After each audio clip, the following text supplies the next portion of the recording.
Simpsons is a dead show. And yeah, I know that's not exactly a crazy statement to make. Most people will tell you that the show fell off decades ago. The real ones will tell you that it's been having a bit of a renaissance in season 33, but the even realer ones will tell you to just stick with the classics. But what does that even mean, The Simpsons is dead? Because the show is obviously still going to this day, even though it only has a fraction of the audience and you can actively hear the voice actors dying. Waylon, Homer really did try to keep it safe.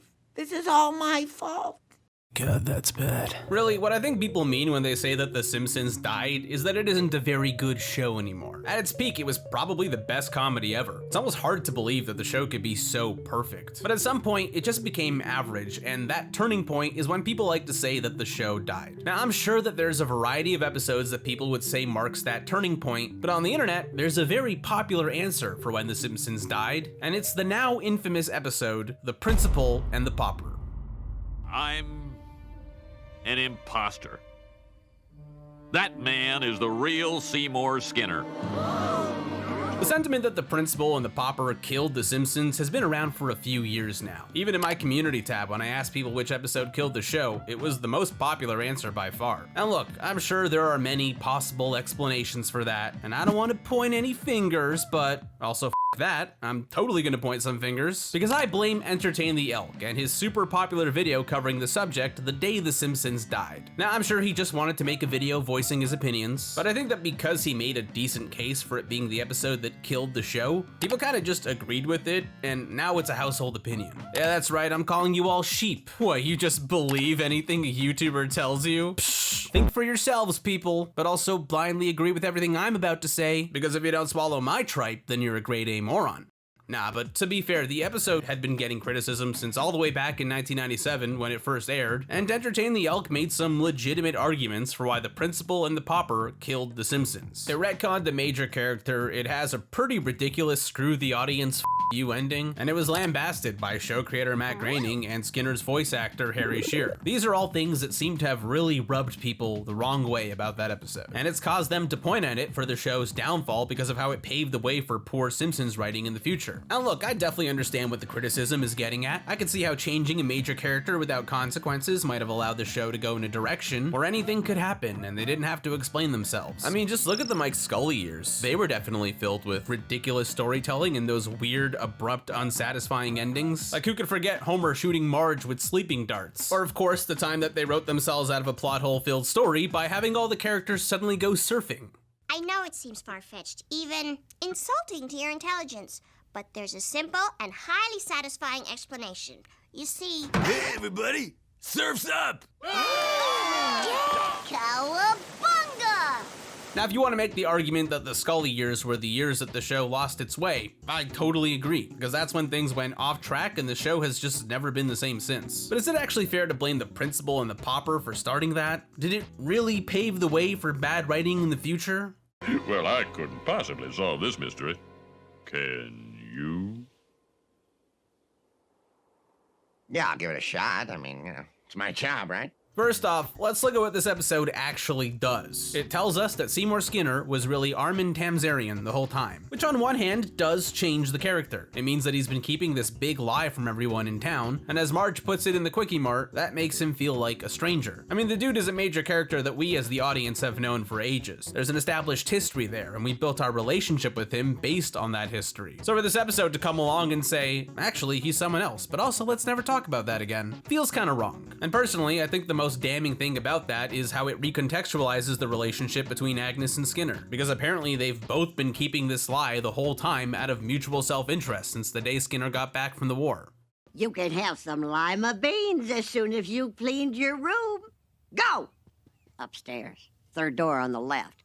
So I could see this having an actual effect on Skinner as a character, because it means that he might not be the mama's boy he was made out to be. Maybe his obedience actually comes from wanting to hold on to a parental figure after having grown up an orphan. Or maybe he just felt bad for her because he thought her son was dead and the lie made them both happier. But if I'm being completely honest, other than that one thing, this episode does not feel like a major shift in Skinner's character to me. Because the person that we as the audience know as Seymour Skinner, that the residents of Springfield know as Seymour Skinner, has always just just been our Skinner being his authentic self. His personality and everything that makes him who he is, that's all genuine. It's not an act. He really was that prude and orderly guy that declared himself a virgin at the end of Grade School Confidential, or that randomly got traumatized by war flashbacks throughout the day, or that put up with Agnes Skinner treating him like a child. Hell, even the real Seymour wasn't willing to do that. I really just came home to change into a turtleneck.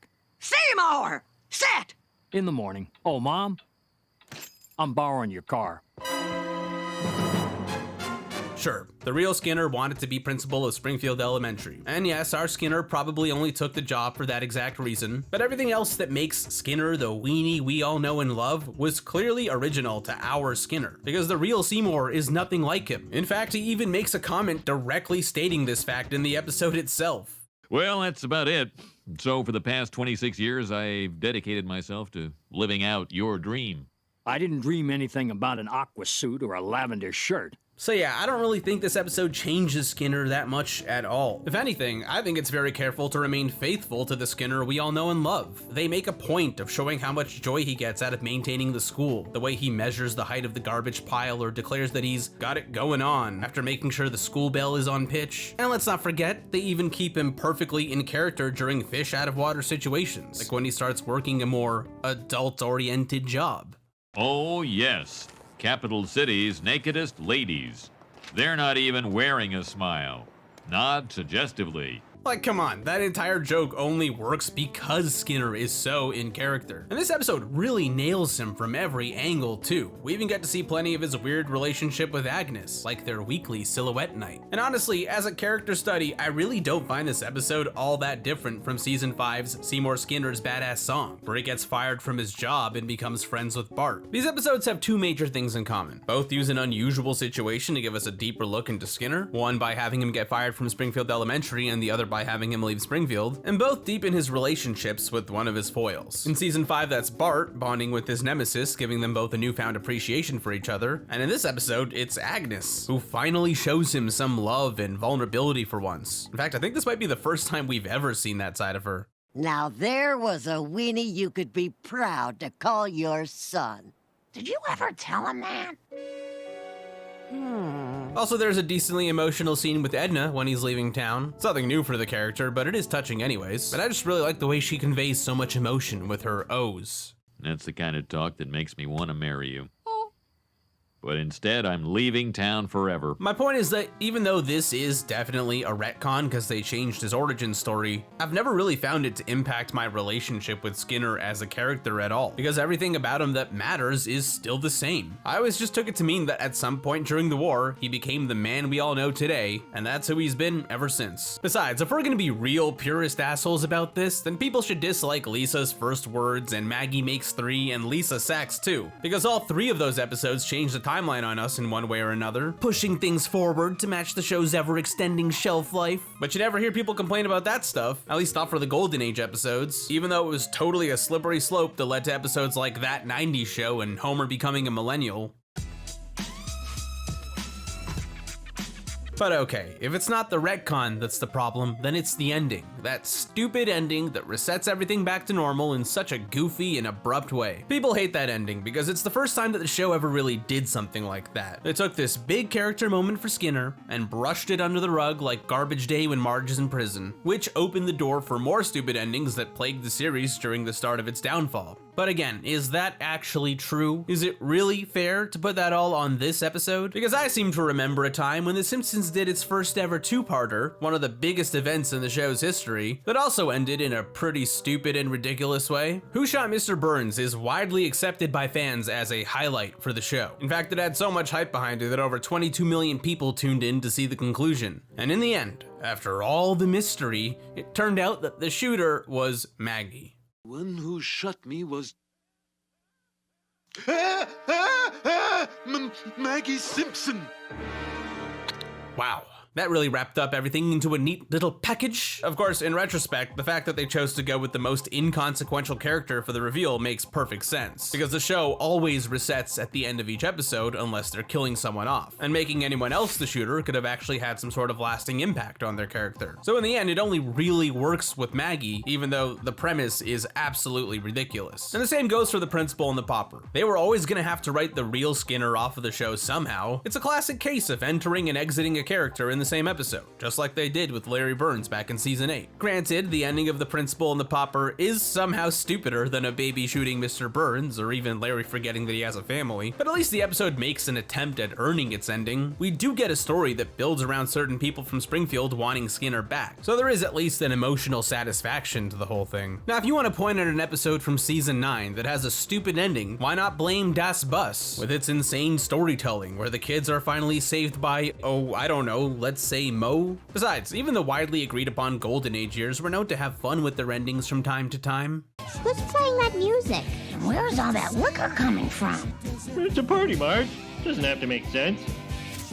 So do I think that the stupid ending from the principal and the pauper paved the way for more stupid endings in the future? Yeah, a little bit. It certainly pushed the boundaries in that kind of way, but it was also just sort of the direction that the show had been taking since season 5. Things were getting a little more absurd and unrealistic. Things were being played for comedy more than they were for emotion or logic. Especially in season 8, when we started getting meta-commentary episodes like the Poochie one, the Frank Grimes episode, and even arguably this one, with the way its ending basically makes fun of how The Simpsons has to reset everything at the end of every episode. So again, I just don't really see this episode as the big bombshell you'd think it'd be based on its reputation. And also, speaking of reputation, earlier in this video I mentioned how Matt Groening and Harry Shearer criticized the episode, even going so far as to say that it was the worst of the show. But you know what? Matt Groening thinks that A Star Is Burns was a bad episode because it did a crossover thing with Jay Sherman from The Critic. And that episode brought us Man Getting Hit by Football, Don't Cry For Me I'm Already Dead, and Boo Earns. So I don't know, kind of a weird take if you ask me. And as for Harry Shearer, back in the 90s he famously said that the show had been going downhill since season 4. Season 4, one of the best seasons in the entire show. So who the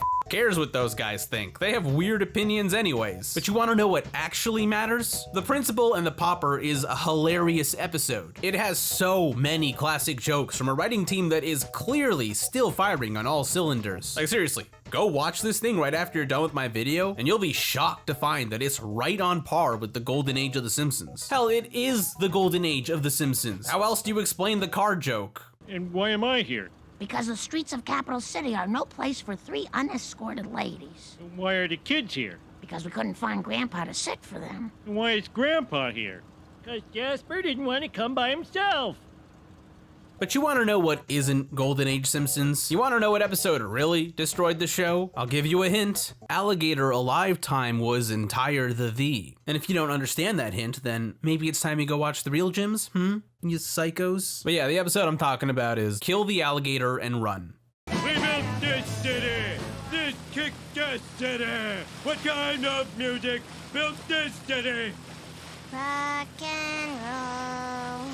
This season 11 catastrophe embodies the absolute worst of the Scully era. Like, if you want to talk about bad writing, this is it. This episode is terrible. For starters, the story is completely incoherent. It's so disconnected and all over the place that it hardly even feels like a story. This is an episode that starts with Homer getting really into magazine quizzes, then finding out that he's gonna die young by taking them, then developing insomnia and insanity, causing the family to vacation in Florida so that he can relax, only for it to be spring break when they get there, which turns into a Simpsons in Florida Homer at spring break story. But wait a second, now the party's over and Homer accidentally kills the town's beloved old alligator, which means that the whole family is wanted by the law, which turns into the Simpsons going to prison, which turns into the Simpsons trying to escape prison, which finally turns into the Simpsons being set free because the alligator was alive the whole time. Yeah, I'm serious. In the final act of this episode, the alligator that they killed in the swamp that made them fugitives just randomly walks out of a building where everyone happens to be, just so that everything can reset back to normal.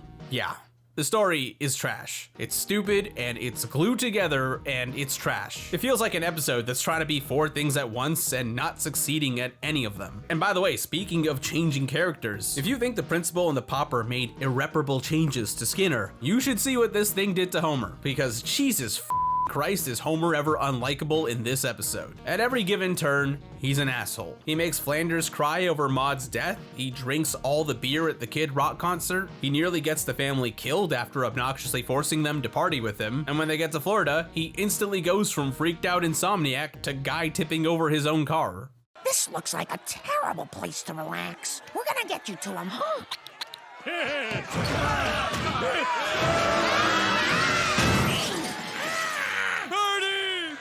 His portrayal in this episode is the definition of jerk-ass Homer. And jerk-ass Homer was a change that pushed his character in this weird, annoying direction for years. Like, he didn't get back to normal until Al Jean took over the show, and even then it took some time. So if you want to talk about changing core characters of the show, irreparable damage, jerk-ass Homer had a much larger impact than Armin Tamzarian ever did. But look, you know, I'm a fair guy. I don't just give you the truth, I give you the truth. And the truth is that despite all of its shortcomings, this episode is at least somewhat funny. It's not Golden Age funny like the Principal and the Pauper, but it's got a few solid jokes, like Lenny and Carl both being idiots, the I like that lady, I'm beginning to dislike the man with the whip, and of course my personal favorite, the scene where Bart and Lisa are bickering in the car. Mom, Bart's sitting next to me. Mom, Lisa's growing. Quiet, you two. But those few comedic gems are not even close to salvaging this episode, because Kill the Alligator and Run is a train wreck that can't be stopped. Hell, it even has a train wreck in it. And I honestly think that its ending is so stupid that it actually did open the door for terrible endings like the Mr. X episode or season 13's The Frying Game. So even though the whole concept of a single episode killing a show doesn't actually hold up under scrutiny, and we still totally got gems that are absolutely worth watching even after that crappy episode, to me, Kill the Alligator and Run stands out as being astonishingly bad. Like, it's the kind of episode that'll make you say, wow, I didn't realize the show had already declined that much by season 11. For that reason, I believe that the day that episode aired was the day that The Simpsons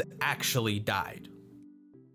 What's that? They already did a terrible episode earlier that season that had all the same problems as this one? Why not just say that that killed the show? And jerk-ass Homer has existed since at least Kidney Trouble in season 10? And if my claim that changing Skinner's backstory didn't actually change anything, then why did the army people call him Sergeant Skinner back in season 5? And why did I have the bull, Bart? Why did I have the bull? Well, look, I'm not gonna lie, those are some fair points to bring up, but... Hey, everybody! Surf's up!